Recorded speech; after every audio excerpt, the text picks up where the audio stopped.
it's me, Reina. I had to catch you guys up on a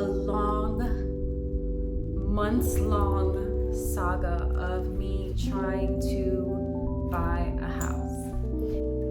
Action! I have been on the hunt to buy a house for over a year. I have always wanted a house. I think one of my first memories as a kid was like imagining myself in this house and hallways and like art on the walls and just courtyards and different things. And as I've gotten older, I've been very picky about the apartments I've chosen. Like, they have to create a space for me mentally that I feel inclined to evolve and that I feel excited about life and I feel excited about waking up and being in those spaces. Like, I cannot live in a place that feels like a cage. And so I have consistently found apartments that felt like they were appropriate at the time and that they were conducive to inspiring me to work harder and to level up. And eventually, it gets to the point where, yes, like, the apartments, the condos, the views, like, they're doing that, but at the same time, I'm not able to actually put the touches on it that I need to make the space feel like home. And so that's where the idea of home ownership started to like just nag at me, and I knew that it was something that I really was yearning for, but it's very complicated. At the same time, I wanted to live abroad. So I wanted to live in Europe for a little bit, either France or Spain. I wanted to be able to travel and do more like art events overseas. And I thought that it would be better for my career to do that there. So there lies the dilemma, especially as housing costs started to rise astronomically, especially being that I am in Florida, specifically Miami, Florida. So we have the double whammy of Florida became very desirable to emigrate to during the pandemic because of some of the laxer laws, because we don't have state tax, and we just saw a big boom to our economy. And so that made the housing market super competitive. Also, like, the weather is getting worse and more extreme. So places are getting colder, places are getting a lot hotter. And so being by the ocean really helps to level that out.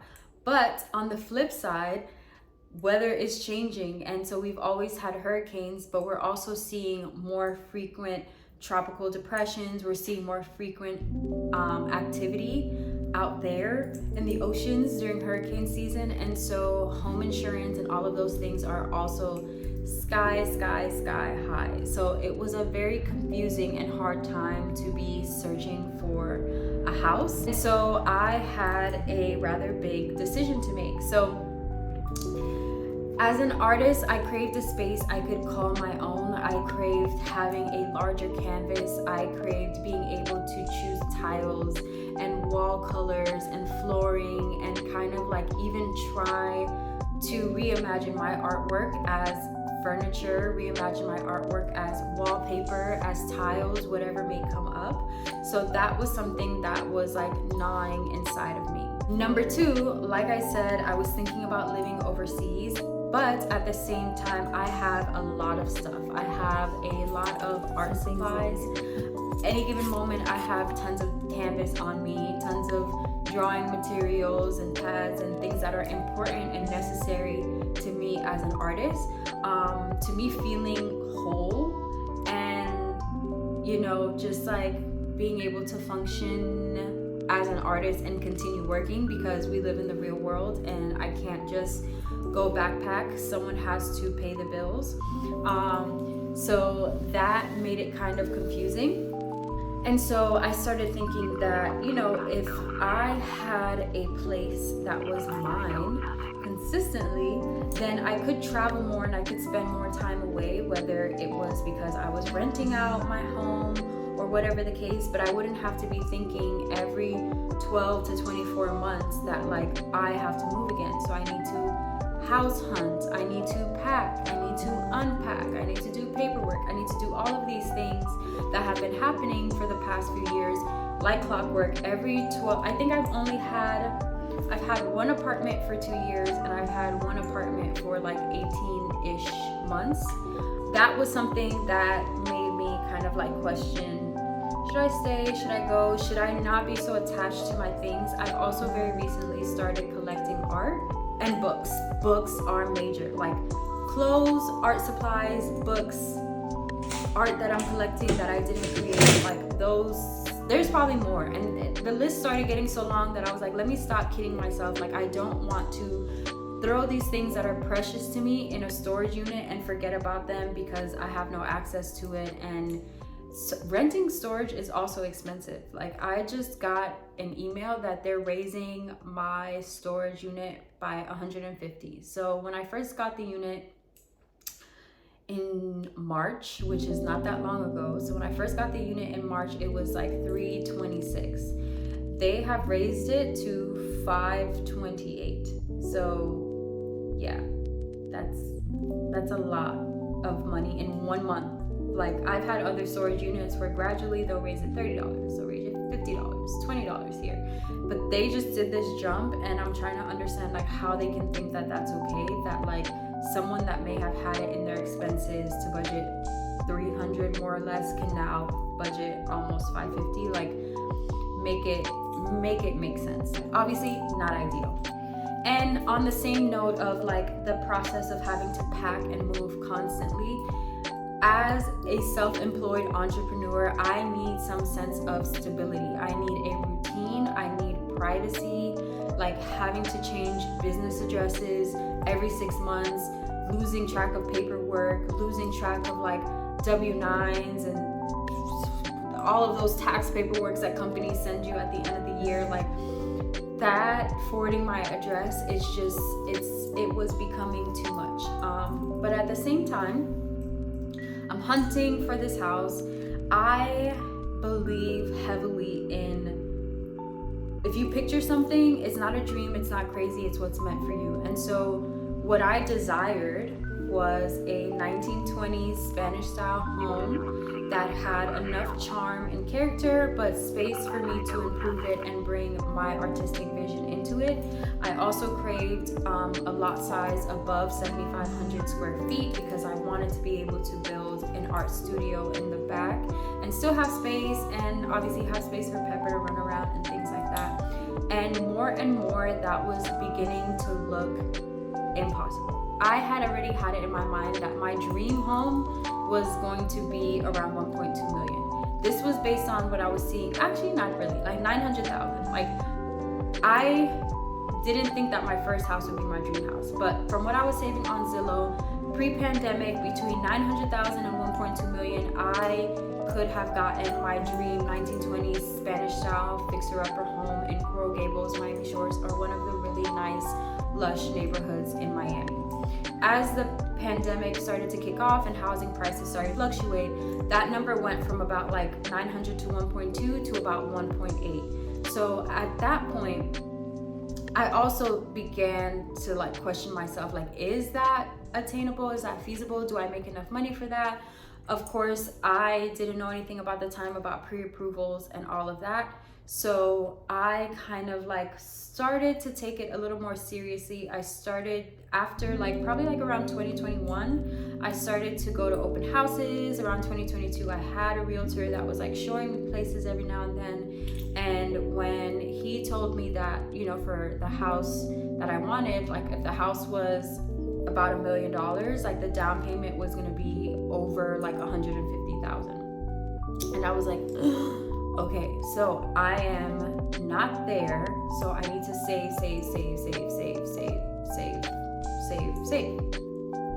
And then interest rates started rising, and of course, I didn't understand the concept of that either, how that can greatly affect like the home that you're buying.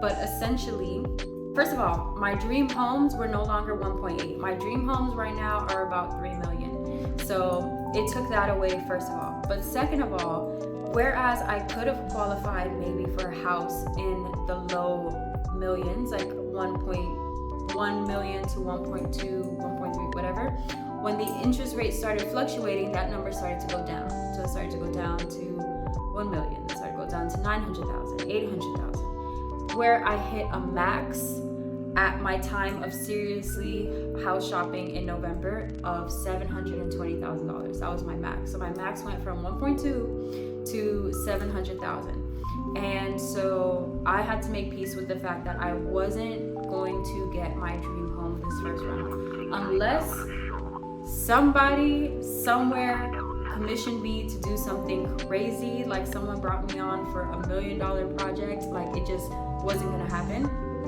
But I still needed a place to live. I separated with my partner, and so I had to figure out what I was doing. Like, am I gonna leave finally? Am I going to get another temporary apartment? Am I going to buy a house?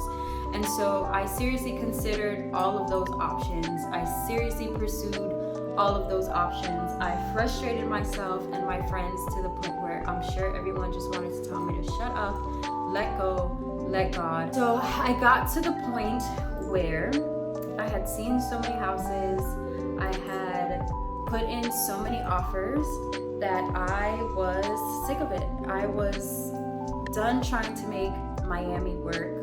I was open to living like I didn't care. I was like, I'll live in Port St. Lucie, I'll live in St. Augustine, I'll live wherever I can get a good chunk of land for a good price, I will do it. I saw like beautiful homes outside of Orlando for like acres and acres and acres of house in the 600 and 700,000s. And so that's still high, and that's high for that area compared to what it used to be. But I was like, okay, if I try to buy a house in my price range in Miami right now, it's going to be this little, and it's going to be on this size lot, and it's going to look like crap. Like, there's no way around it. If the house is upgraded right now in Miami, if it has impact windows, if it's good to go, like, you're not getting a price that you like unless you're willing to live in a neighborhood that is not so nice. And so I had to consider all of those things and make a decision, and the decision has finally been made for me by God, because I put my trust in God and I gave up. I started pursuing realtors that, you know, were in northern parts of Florida. I had already prayed on the Europe thing and like the actual moving thing, and I had like made a pact that like, God, like, if you send me an opportunity, I will know it's my time to go. Because I tried to move to Europe in 2020 and a whole pandemic came to stop me, and my career flourished. So that always solidified my faith in surrender and, you know, in trusting in your timing and trusting in what the universe has for you, and not thinking that like your plan is superior to whatever God has planned for you. So that taught me a major lesson. So as I was here trying to force and rush and be like, I need to know where I'm living today, like I need to move today, and it wasn't happening, I took that as a sign of like, maybe you are not surrendering all the way, maybe you need to surrender more. So I did look from time to time at different like villas and things in Europe, but ultimately I decided that if now was the time in my life and in my journey to do that, then I would have a clear sign and a clear reason to move. Like, there's no way I could look at a map and be like, I like this place, I'm gonna buy a villa here, or I'm gonna rent here, and think that that was gonna like work out for me and I was gonna feel safe and happy, having no idea how anything works in that place. And I'm saying all this to say that after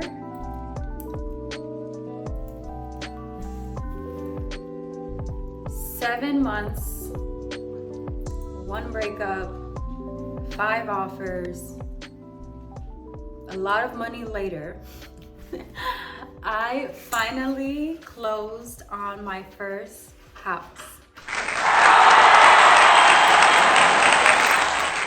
Spirit fingers, because I had to keep the faith. I was at my limit. And the fun part is,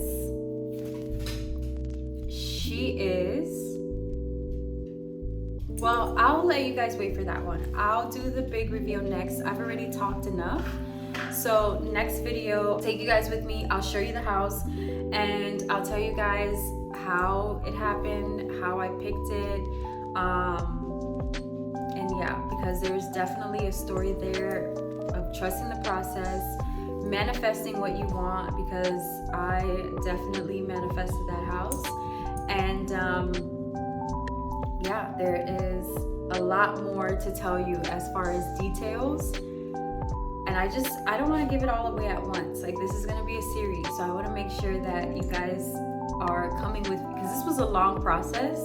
And to try to summarize like 8 months of trauma buying in this market with one 8-minute video is just, it's not fair. It's not fair to you and it's not fair to me. So today we talked about the dilemma and the decision making that it took. Next time I'll show you what I got and what I'm gonna do. And no, maybe we have to take it back a little bit more too. You guys probably want to know how it happened, what it took, maybe some ins and outs about mortgages. I always have paint and marker on my hands. Some ins and outs about mortgages and approvals and things like that. I think that's also important. I think that that is also important in case anybody else is hoping to be a homeowner as well. And we can also talk about the pros and cons. So I walked you through some. That's what led to the decision to me. Wanting a place to call my own, wanting a place that I could call the shots. But there's a lot of things that comes with calling the shots. Like, calling the shots means that, yes, I get to pick which washer and dryer I want, but also, yes, I'm the one that has to pay for maintenance when it breaks down. So just making sure that you're ready for what comes with home ownership, I think, is very, very important. And those are all things we have to talk about. And then eventually I have to also get back to my creative journey, and I hope that soon, because I miss having a space to paint and create. And so you guys are gonna get to build that with me. So I am super excited. So coming soon to this channel is a lot of home content. We're talking home renovations, home decor, we're talking vlogs, you know, all of the things. So make sure you like and subscribe and stay tuned for everything that's coming, because I cannot wait to take y'all on this roller coaster with me. This is my first house. This is a blank canvas. It's not blank. It's actually a very thick canvas that needs some sanding off of the canvas. But it's a new canvas nonetheless, and I'm very excited about that.